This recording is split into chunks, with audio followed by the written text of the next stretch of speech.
એમની ચાલાકી જુઓ. દેશમાં કોરોનાથી 1 લાખ મોત થયા છે, પણ એ નથી જણાવતા કે દેશમાં કોરોનાથી 1 લાખ મોત કેટલા સમયમાં. આ છેલ્લા 8 થી 9 મહિનામાં થયેલા મોત છે. અને સાથે સાથે ત્યારે એ પણ જણાવતા નથી કે કોરોના જ્યારે નહોતો ત્યારે કેટલા મોત થતા હતા. તો અહીંયા હું જણાવી દેવા માંગુ છું કે આપણા દેશમાં જ્યારે કોરોના નહોતો ત્યારે દર વર્ષે કોઈ ને કોઈ કારણે, કોઈ પણ કારણે થનારા મોત છે એની સંખ્યા છે 1 કરોડ.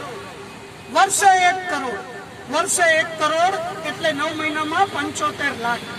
75 લાખ મોતની જગ્યાએ જ્યારે 1 લાખ મોત થયા છે, પણ એને રજૂ કરવાની જે રીત છે, એટલે કે સત્યને તોડી મરોડીને રજૂ કરવાની,